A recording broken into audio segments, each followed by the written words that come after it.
mbe mi nyɔnu la mi bobo mia ɖokuiwo ne mia ŋutɔ mia srɔ̃wo esali nye ma be bobo ɖokuiwo ne wo ŋutɔ srɔ̃ menye be na be enutsi le taŋu ne ye ha xoxo ta nane dzɔ srɔ̃wo gblo ɖeka na glo amewo elabe efe be o emɔko kpɔ hã ho ta mele nenema o ye woe be tɔtɔtɔ geɖe srɔ̃ɖeƒe geɖe vevietɔ le nyɔnuwo ƒe ɖokui mabɔmabɔ nyɔnuwo ƒe ame mabumabum ok nyɔnu aɖewo elabe menye nyɔnuwo katã le nenema o nyɔnu aɖewo se srɔ̃ɖeɖe gɔme ale gbegbe be hafi woayi nu ƒo ge na wo srɔ̃ ŋutsuwoa woƒoa nu to ɖokui bɔbɔ me yes woƒoa nu to nuka ɖokui bɔbɔ me o nyaƒetɔ mere kuku meɖo kplɔ vɔ nyaƒetɔ mere kuku mekutsia da ɖe tsia le ƒe nɔlo nyaƒetɔ mere kuku egbe ganya si agbelo leke amen ne tso ɖokui bɔbɔ mo ƒomevi gbe ma ƒomevi tsɔ enya gblɔm alo nuƒomi ne wɔƒetɔ mekoe se be ne nua mele siwo hã agbadze ge adzino elabe wɔ ame bubua wò ɖokui bɔbɔ wò dɔ ɖe edzi nyɔnu aɖewo yiwo nenye be wo hiã ne nane tso wo srɔ̃ gbɔ wonɔ dagbe dom aƒo nu adɔ dagbe ne me be adagbea menye ada godzi krɔbɔ godzi ƒe nyagblɔvi be lo woƒo nu dadatɔe aƒo nu ame mabumabutɔe aƒo nu ame makpɔ ɖe reke betɔe na ƒo nu ɖo ɖe srɔ̃ gbɔ ba egbea sigbelo yi ta le ge egbea sigbelo tso egbea sigbelo nenema wo fia wo be na ƒo nu ne srɔ̃woe nye ma egbea sigbelo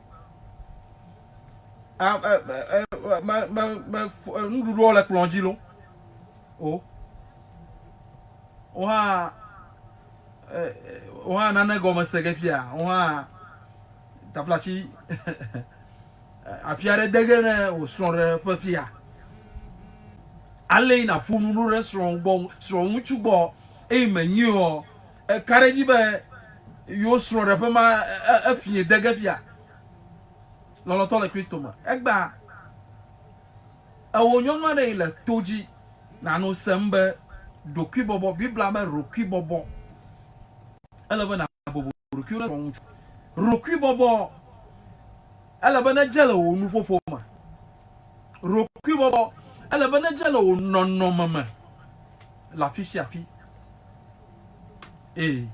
gaka ke ya bu ɖe nyɔnu geɖe aɖewo yiwo be woƒe srɔ̃ɖeƒewo gble keŋ nenye be ɖokui bɔbɔ ma mele me oa ɖikeke aɖeke mele me oa enu godo sɔŋ ko nanɔ wɔm enu madze gadziwo sɔŋ ko nanɔ wɔm srɔ̃wo nanɔ taflatsi kpɔtsɔtsɔ kpɔm le ŋuti o anɔ veve sem ɖe ŋuti o nenema ye nenye be ewo nyɔnu me bɔbɔ ɖokui o aƒo nu ne srɔ̃ kple egbeblewo ade bubu nyaŋu afi agblɔ ne srɔ̃ na nye be ye fukpege nu yi ta ne fukpege ɖo nye be menye ŋutsu ɖe sia ɖe ye le nɔsesi ma gbɔ menye ŋutsu ɖe sia ɖe ye le nɔsesi ma gbɔ be na tso kɔ agblɔ nya tra aƒo nu tra taflatsi yakatsion mele ɖoɖo nu yata nyɔnu geɖe aɖewo yiwo ke nana fa nunya ya buro ye ozuagba le tajina o me dro fare ke kpom ne o echo o ire kofi gbo ncho o ve koku gbo ncho o ire kobla gbo efie ha enya nanam na nye le bibla me efeso to agba le taton bibla evova loglombere mi nyonu la mi bobo mi arokio de mi ando mi aso efie ha na nyebe nui webe ye chagla la chama yime ye matare ke kpom na ye fa sronda po o do moto reka yenye ha ji bibla shitomi na enyeklo be mi asefie ha ba do kwibobo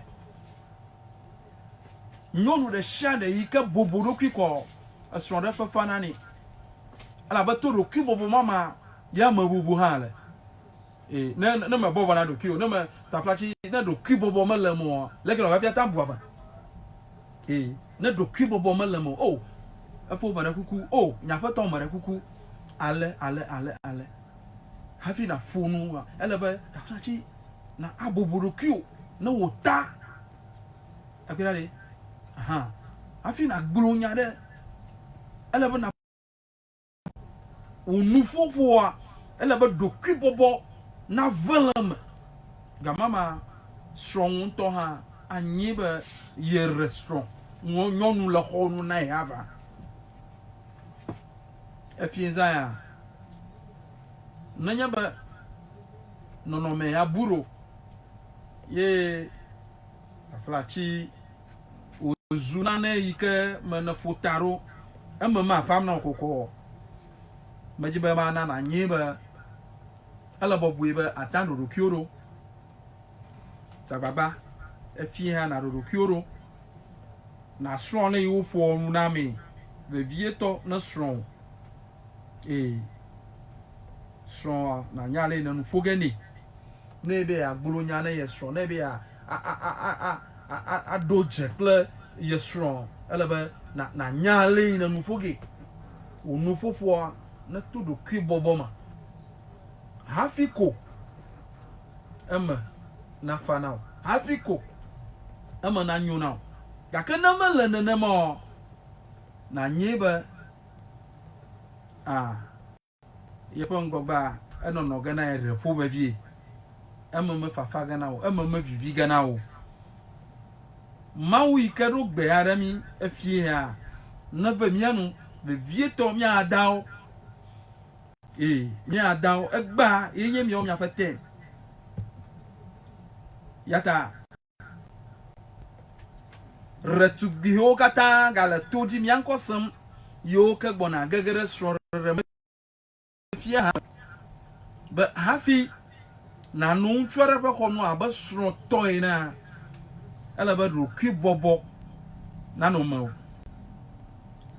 ala ba na nye nu yo na ba roki bobo na sroi iya nu yo so na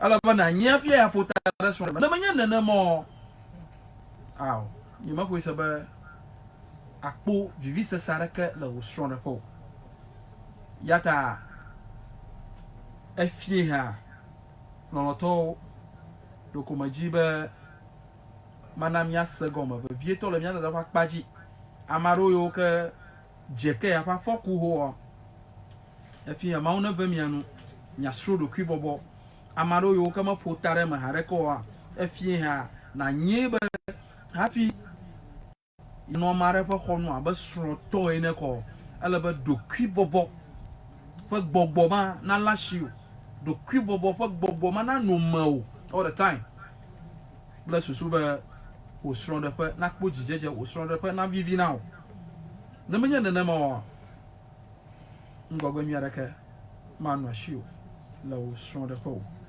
apato fa man bebe ido gbe are nyekle ofia na va mianu ana nunya kakla gomo sesema na sumiashi la Yesu Kristo kwa nkotri akolama amen yo ke nyete tegere kapufo ye kafu jeshi ya ikenya 059 642 9746 059 642 9746. Happy Nagare Kamanama Majiba Yase Haya Dafie Mekbo Wovenu Yakble Tugbejeje Media Strong De Kajeje Media Strong Omega Mechocho Media Strong Kesino Tonyenye Media Strong Maubobo Yanya Strong De Demueto De Kakwe Plede to be away Podami Azozo. Aha. Dafama Kwenyama Ke imajiwe mana na ga senye achukla si wo hia na onu ewo sosro sro uchu na nyanu kenyo na sro nyonwo na nyanu kenyo na sro uchu amedo kweji dudu hia chocho ke ndo wa hia ne akpa opete achukla si wo hia na onu ewo sosro sro uchu na nyanu kenyo na sro nyonwo Sronyon nenya nu kenyo na sronwuchuo amedo kweji dudu hia chocho ke mdo wa hia ne akpa opete stronde de fe vivi sese achuklasie awe miawe ntogbo wacho ne mi semia nu ewo gome ati ma semia nko ekpe ma semia nko kaka wazu amegbetoa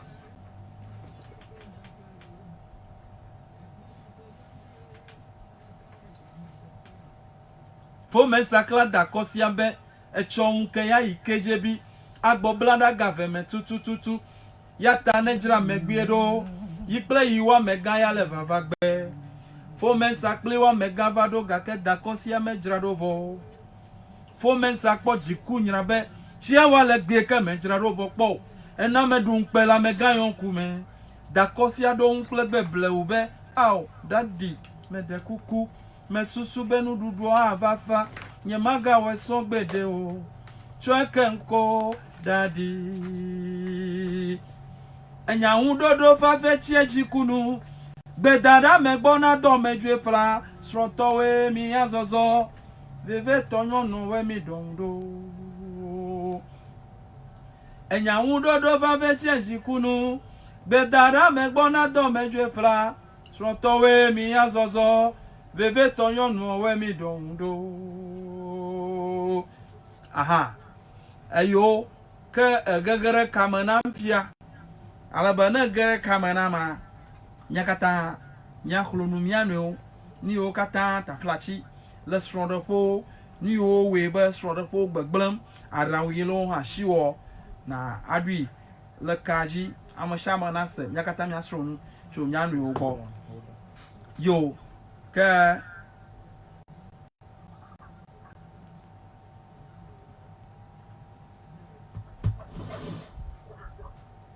aha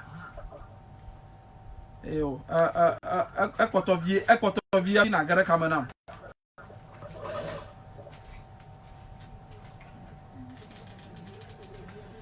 aha hello Tamasu ya marakuku wonko kla fina mi ayomche oh okay marakuku nyake la shionami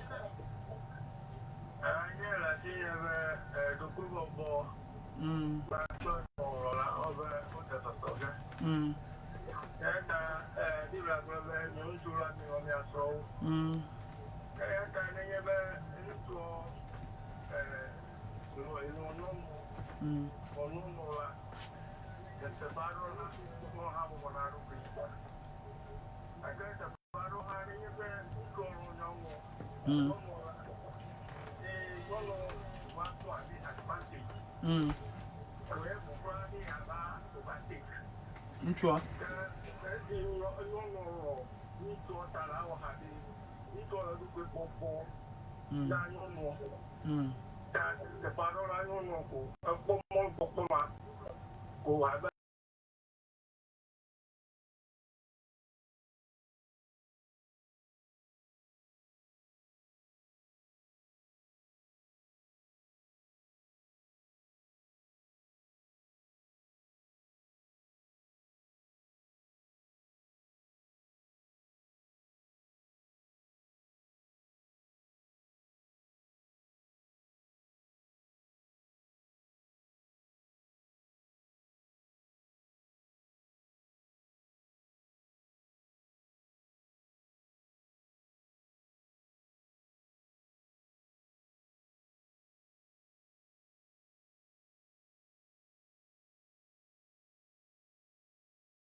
Amanu baba. Makufike mi ayon twe. Okay, oh okay. Makukunya kila shiona mi. Enya yela sinya ba no nyaba onyaba anya yela sinya ba no nyaba adesro ye de via mi asi de via ba for full of school yo va for full of school yo so go na for na de via ye ba awo yo go re aklata nyanya ma alo we da go be ma wo biwa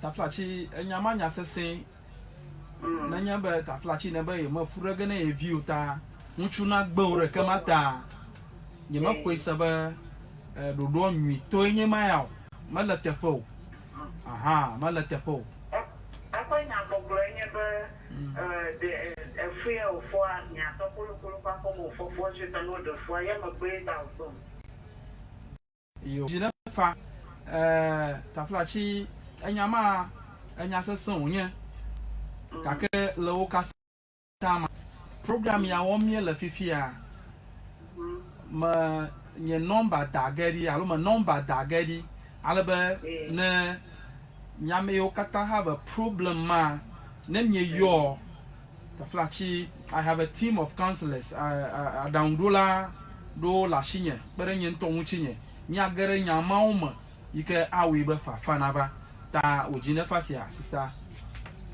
yo masin apakaka yo mau de share ogesia yo mau ne rami amen amen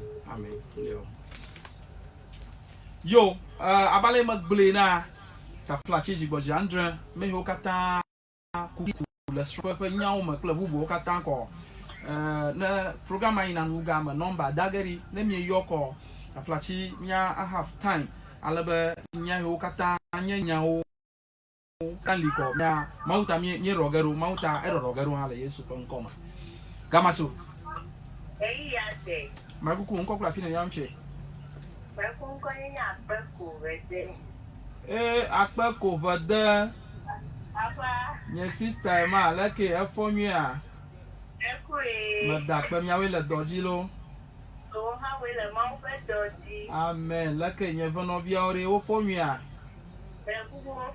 akpe mi awo ta pom sia me da pe me kunya kila shona mi amen amen amen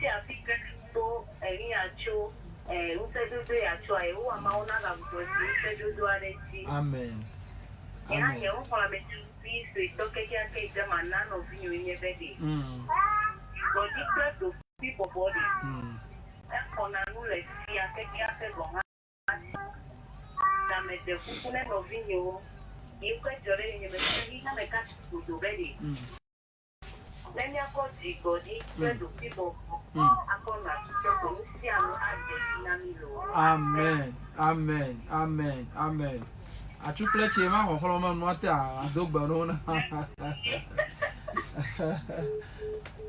okay yo dokwi bobo jigbodi pla dokwi bobo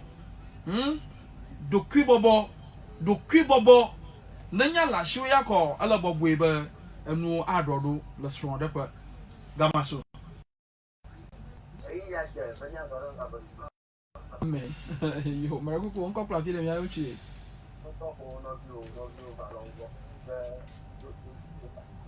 maraku na ta ko gbeji na mbie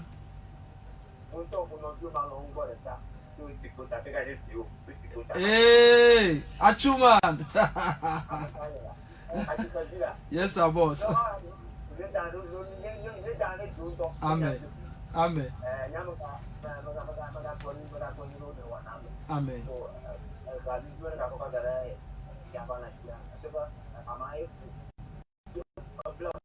amen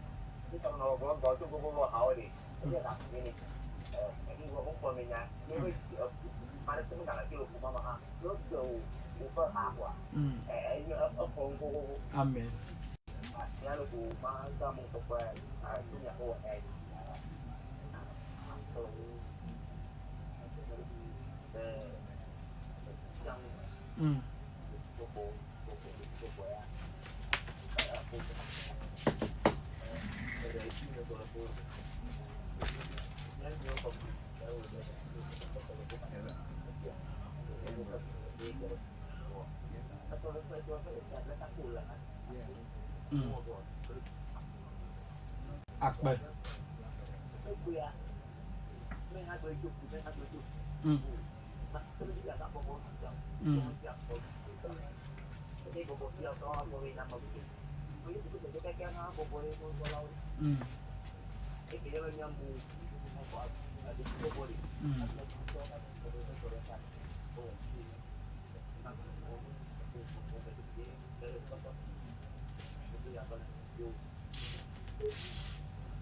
Yo, akpe na miano bi achu le ife adam dodo ta aba doki bobo nya gbetem de doki bobo jame shame nya yoko doki bobo la ba bibla ndo ha ba nya bobo nya rokio na nya sro ba vieto le nyonu fa kpaji mafia ba taflachi nchu ha ma ta bobo roki na sro fa ye ba ma regular don go ba maro dia nchu aro no wi obobo roki sro ko ya ma go ma foge bo ma la ba na no na ma nyakata mia de bubu mia nwe nyakata mia lo mia nwe gake egbedashi alo esei ke taflachi bibla ya de dem na nyonu kwenye ba na boboro kyo na so nwuchu dama so Eyi de mara kuku won kopla fi na mia nche yes la part na to ba ko anti part lake ya fona ma wele to zero yo mi ha mi awe do omlo maune to do sewe amen na menya tepe bobo ane da me no puto di wede meje ado tutu mabre ado tutu e ma uya ina we ko ye amen we play with papa play with no nola amen ha ni ko petia era benya tepe bobo ane to kula amerika me la tambe zenye la lonya tafate na mele tepeo enya ne bobo nya tepe mimi tijore to anyone ngomo beri ya jivie tonen to feel that ke do ni ke ma to wa ko jidayo enu de ko no fada kaka te ko ncho che fo no ba gita gbere ki ke be jo ko no che jo e meme le tepeo abi ayi ji fokwa ne le petura be ne di agaya pate kwa azu afọ furu le ndogbere afike keme le ko fao kanele mufia mi de ti be nyami no ko ameki we to ya ko de to na me di me ko ma uji se be eyo we je wasi amen eyo ne se ko na to de amen ma o ne to se we amen akpeka aka bye nyata po macho la nyame nyama taflachi nukata wonchu ha na posro nyonu nukata onyonu ha na fo baba ejo I mean enu ojo na bo la chuape gake jigbodi doki bobo tufafa na numa ko nyanu ogomo sese ha we be taflachi nti fafa anu afiare nyakata miano tamare kuku damaso na kuku won kopla fi na miano che Empanyanya Osofo Emmanuel. Osofo Emmanuel. Just leave flat. Oh, okay. Pa kunya ke la shona mi. Oh, the comedy ma ado de lori ke le ji yin ku de so ta o ti.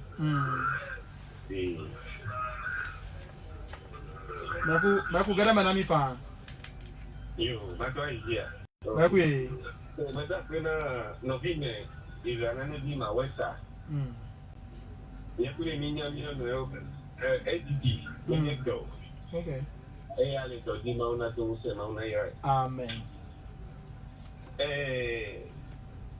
Mauna ke o hana mia. De comedy macho akpere ewunti. Cho kubi black one Kenya.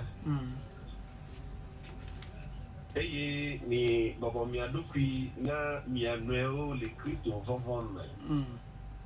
Ato bereka mano ablodi zo ma le be de le atupra ido me. Ale be atu afa nya enya be bibla blobe wonyo na babo dokio. Kale na babo dokio nyenye ka. Ma pomo na ko no mele be na punu. Afuna kumeto ale be maunya ya fa yesu suma Oh, many of the Bible and the conversation on a banana. Paulo per Maunya Yaiki will do go. Happy will not come again, would you not play the cream of Bon? They are what a clear. Yeah. Be ni Bobomia look in Yan, Unton Yan, well, a Chia you so your stroto, never would look in us so you are never would look in us so you. Egomenebe lolo meteu wadoli gadamel. Nebe wutu nanlo esroa. Dukubobo me lolo wadoli. Yeah. Eyata yado idigede wutu gede wala o tonebe nyomu ape dukibobo wazu pruvi na eya wutu a. Ikemele nenema o. Eyata bikomediba chokpebe Ubuntu you get to be black brother, you know, Bodo Queen, Yata. No, Queen of Bodo Queen, won't you? I want Bodo Queen, I was surrounding. Well, at the so two near Apollonia, Apollonia, the people, yes. Eyata, Bafia, Kata, and the number Bodo Queen, I don't know. Eya committee match of this. But that is money, girl. Akpekakabe ohanaga efienu mi ko pere egbato nchi akpekaka money yo bai aha yeba mi se magbeledo ngo ba manya wo nya ba nyonu fanya ibibla governor bu burukina sron nchuota ta flachi nchuya ma bobodo kina sron alo ma cho bubu na sron ba yenye ta hota aw ma lete ko na ma yata ela ba mi akata ta flachi nya boboro kiri nya nu nya de bubu nya nu le nya person de po ma khuisa ba nti fafa anoin afiare na famia kata nya no gamasu eri ade mara ko ko kla fina nya nche amra ko me cho smaller than amiga pe okay mara ko smaller than top for me for no da pe mara ko nya ke la shi na mi o ko ti ne ko ma to dara bo nya go aro Emeka Gbobe Inka Ajo.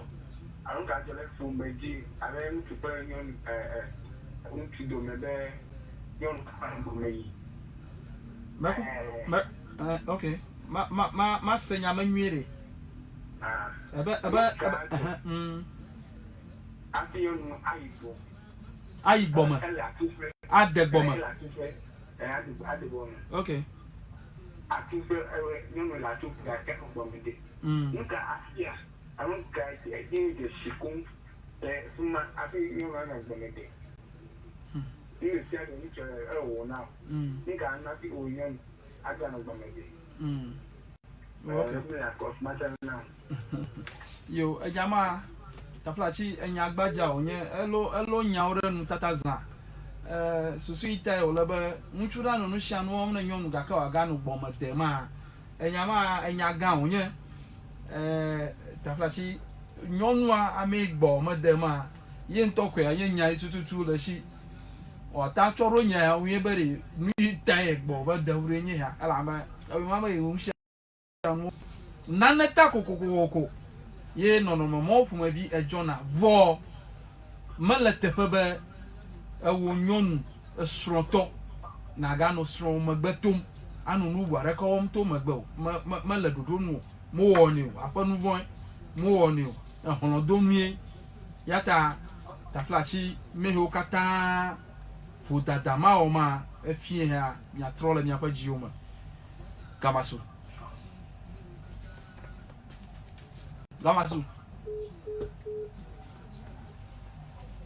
malata crowd ba nyonu sronto ta flachi nato sronte ade bomo gamaso marakuku didi o radio rema na mi atafonu kama ma no mia nya ko ashinu popo na mabubu okay gamaso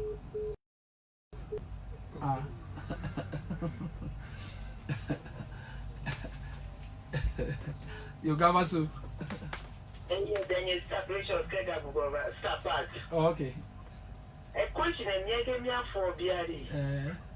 That French and young door lady. I come it the way. Then in the way to Tafrachelo. Then in the way to him a down what everything did you let go the good new day. And we know Doctor Poname, you let you the committee at Rabi. Can you many dollar Kimia? Ella bet Tafrache. I was a guy. Che guy na guy can't come. Cool. Only the John over you learn to a baby. And Saki go to your stadium, ya never did your own brain. The doctor may I do. Let that new. Then look at Tony Uncle matching any. Let me let you know on Netflix camphor. I just after looking at him and good order that if you ain't away. Need to come from me to go there when I come for the Chime, Chijo Dreamy. Then I know it. No, never see if you give me no to your home, give me a cucumber, Children. Okay. Let me ask you that. Okay. I'm a job intro and I go and answer. Yakimi, I'm a young Notichinambe, Israel Maweta. A diaper on Vibu Vasa, Mela Chicuano. Hey, baby, my den more large than a to la Pimina.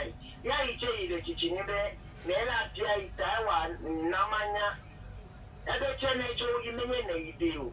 And I've been looking at it for Gideano. I'm making you, Jin Tonto Yakimi, I'm a valid and one meal. Can I throw it one meal one nail, Loela? Kimi Jabana to us, no fear, and what I may let you. Antipat, I bet. You, Antipat.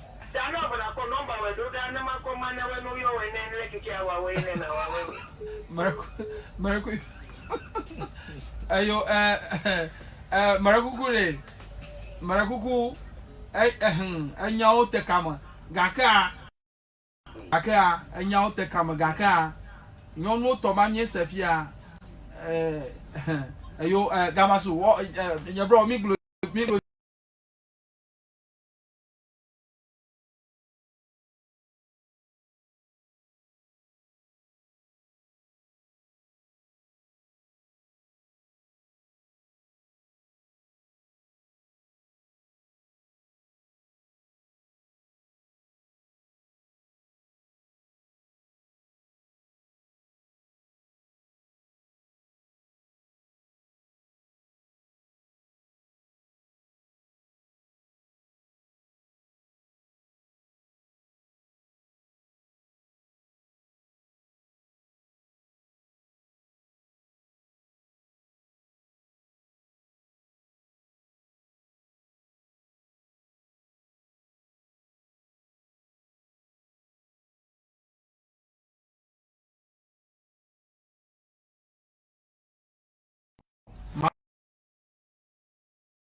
Fofo gato ple strong mama afudo so etolia mado afien bokorami mabia ba yeho ma kwa man be pa hye sesena no nyoha miaji achu egbe ma nyawo do bakaraka ma wona no klem yakata makafu biero aha perfect fit magwesa ba emiankosem nye bia ma kwa man be pa hye sesena ba wano hajio mado gbaram nyanya sela ukata papa man be pa hye sesena no yakata miaji unchokura ole ho marakuku nyaga ado ma mere kwitota amen.